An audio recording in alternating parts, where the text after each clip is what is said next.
Hi, welcome back to a brand new video of the Target Individual Program, Target Individual Experience. So I got home about a few hours ago.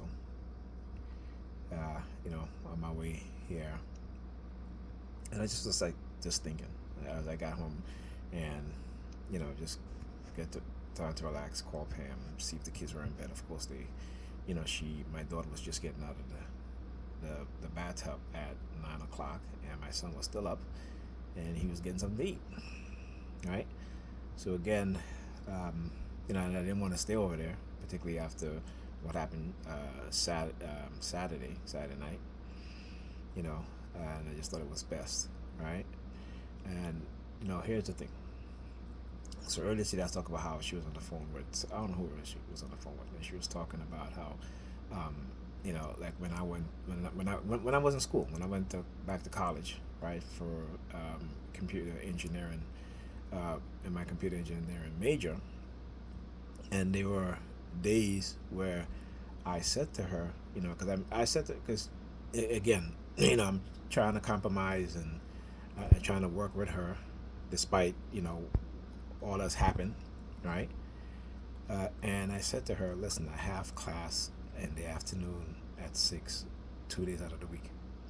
That's all I asked. I said that's that you be here at 6 o'clock, okay? So she was on the phone talking to whoever she was talking to.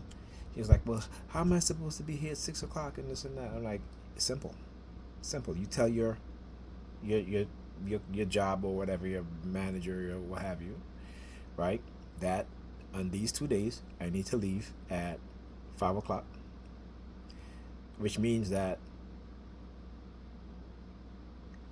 so I need to leave at 5 o'clock because Nigel is watching the kids while for me, and he has class on those 2 days. It starts at 6 o'clock, and I need to be home at 6 o'clock. And you would think that she would do that, right? But with her, because she doesn't want to get up early to go to work early, so when she leaves in the morning, like I said, if I get up in the morning, I get the kids, ready for school, iron their clothes, make their breakfast, and all she has to do was just take them to school because I had class early in the morning.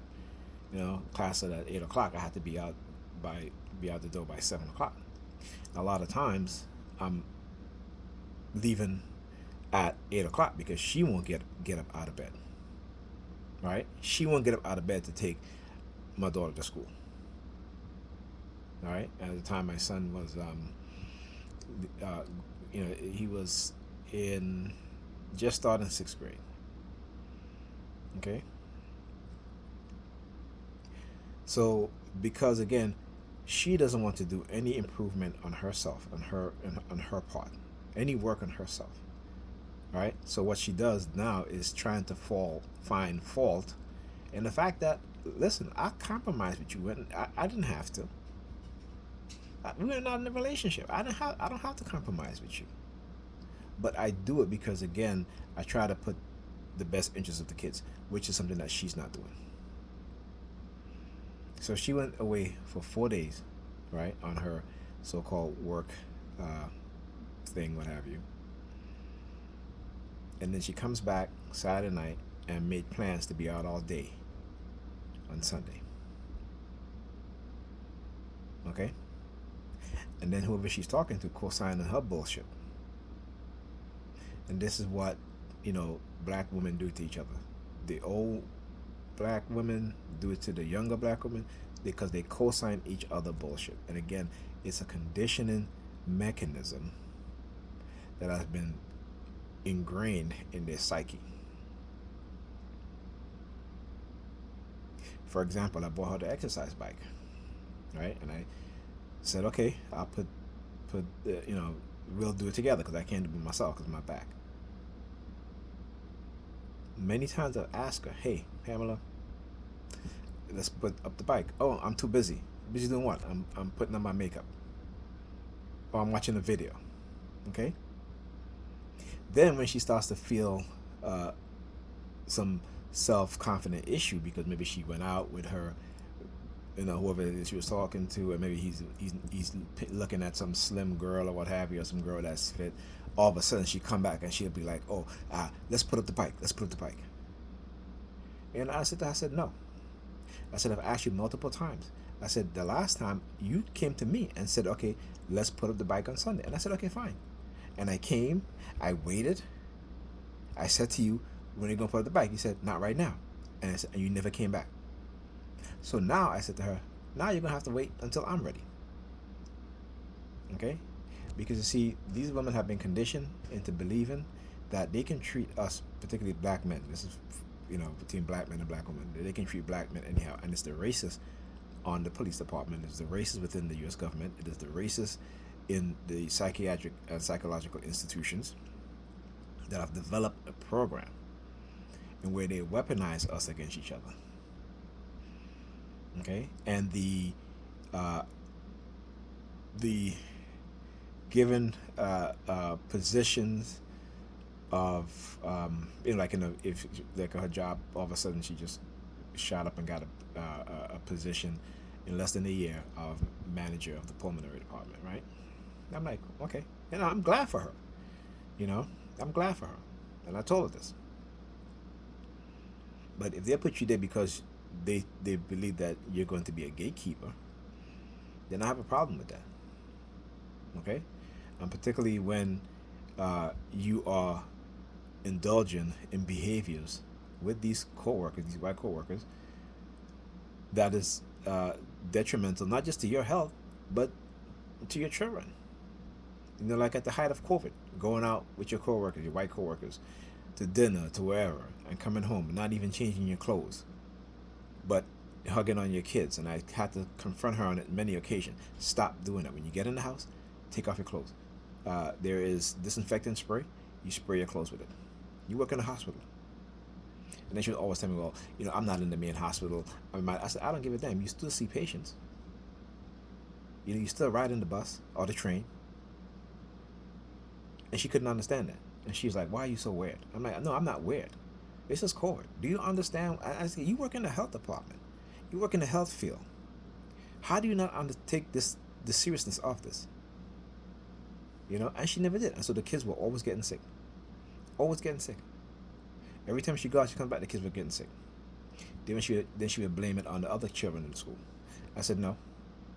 Because we had 3-day weekends where they were fine. You went out and you came back, and within the next day, they were sick. And then I was sick. But no.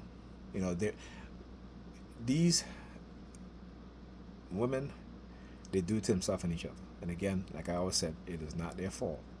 But when you're trying to tell them what's going on, they don't want to listen to you, particularly as a black man. But they'll listen to their white coworkers. Why? Because their white coworkers are also digging their backs out. Okay?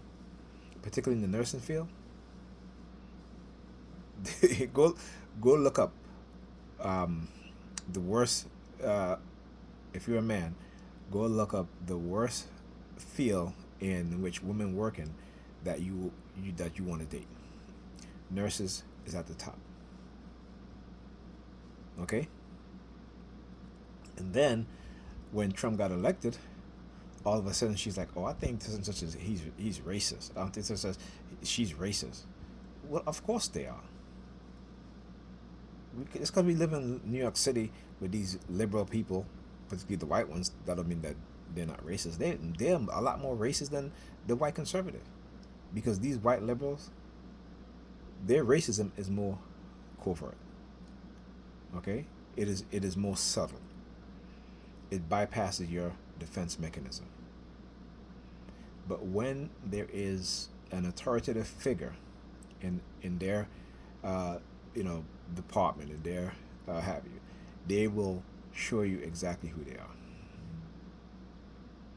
Okay? So again, she hates the fact that I confront her on these things, because I want her to be better as a person, as a mother. She said to me many times, oh, I'm trying to be a good person. She doesn't have the ability to do that. This is why I tell her for many years now, you need to get therapy. And not just regular therapy, you need psychotherapy. You need to flush out all your issues. You need to work on yourself. All right? You need to stop trying to be a people pleaser. Okay, you need to stop uh, um, having a circle of carousel dicks that you can, when this relationship is done, you go to the next one. That was you go to the next one, and you keep going around and around. And I keep telling her this. I said, you know, when you keep doing that, and you're going to be getting a whole bunch of STDs, and if you're not careful, you're going to get HIV. These are things that she don't think about because of her mindset, her delusional mindset, her dysfunctional mindset. That she doesn't think about these things. When you have all these other health issues and you ignore them, and I keep telling all the time, I said, when it comes to your health, you're reactionary. You're not preventative. I said, I try to do things for you to you can be more preventative, but you're not doing it.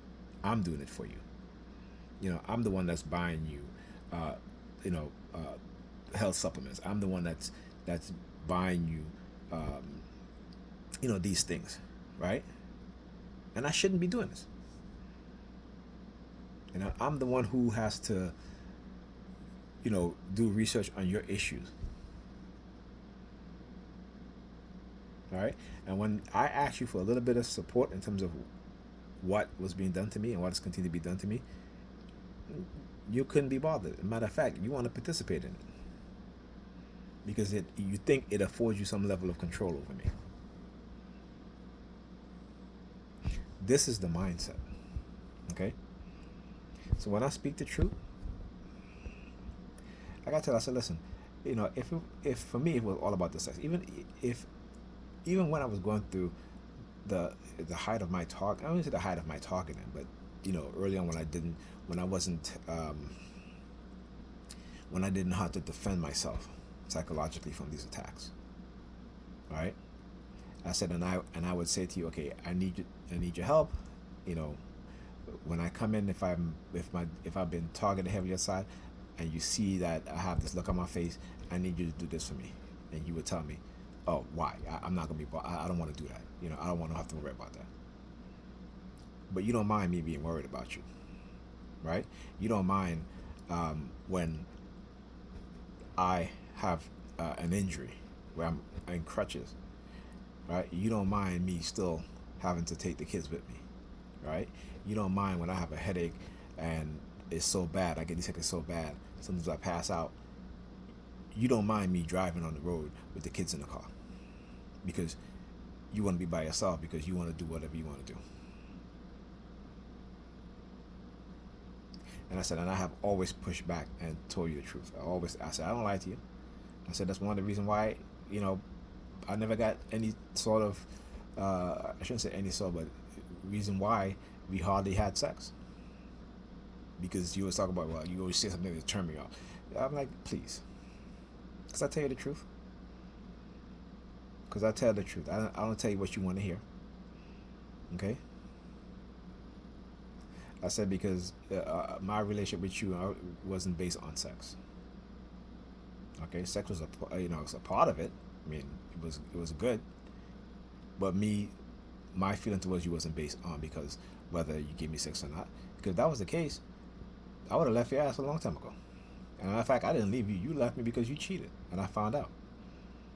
And because you got your degree, all of a sudden you thought you was better.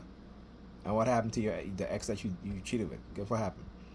He's showing you over and over again how he feel about you. You were just,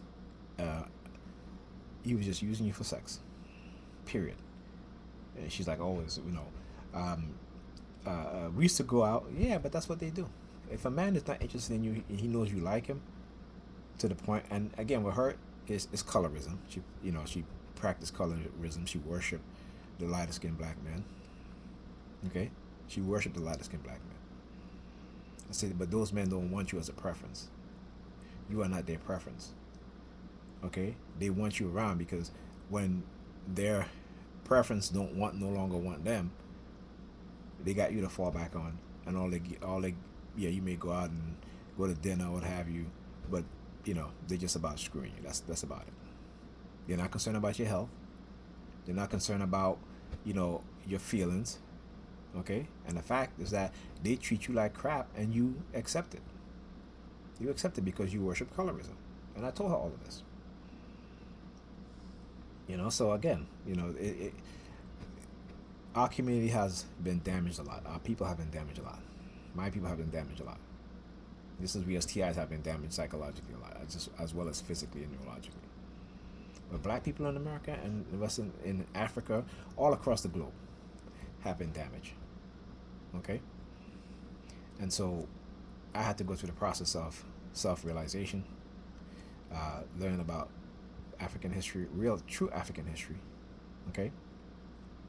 Learn about psychology, learn about government experimental programs, non consensual human experiment programs, psychological programs, all right? Learn about psychology, all this stuff. All right? And it's sad because, you know, you meet people who they want you to give them your support, but in no shape or form they want to give you the kind of support, the support that you need. And my support wasn't money, it wasn't sex. It was understanding. It was knowing that and seeing that when I have a hard day, these are the things that I said I needed you to do, and it wasn't a lot. Like I said, sometimes when I come in, I'm being targeted, and sometimes I just feel very angry. I said, if I said to you, look, I had a rough day, I'm being targeted. I said, all I need you to do is just to come and give me a hug and say, you know what, it's gonna be okay. And she didn't want to do that either. So they may try to make again the white racists on the New York Predator Department, these white mother effers. Okay, they've been causing chaos in our community for decades, and they get away with it. Why? Because they villainize black men. They weaponize everything against us. They covertly drug us. They covertly engage in psychological manipulation to change our personality. Because they have the expert, they have the resources to do so. And even in our community, when we know, right, we know about these things because we know about COINTELPRO. It's not a secret. We know about MK Ultra. It's not a secret, right? We know about Project Bluebird, what was that project where the CIA was going around covertly drugging people in bars and clubs, right? Slipping LSD into their drinks, right? To change their personality. We know these things. But yet we don't want to believe those of us who say that these things are happening. And this is why, like I said, for this it has been my purpose, one of my purpose, to expose this stuff. Regardless of the threat that's being done to me. The threats to me, not just me, but my kids, my mother. Right? But this is more important.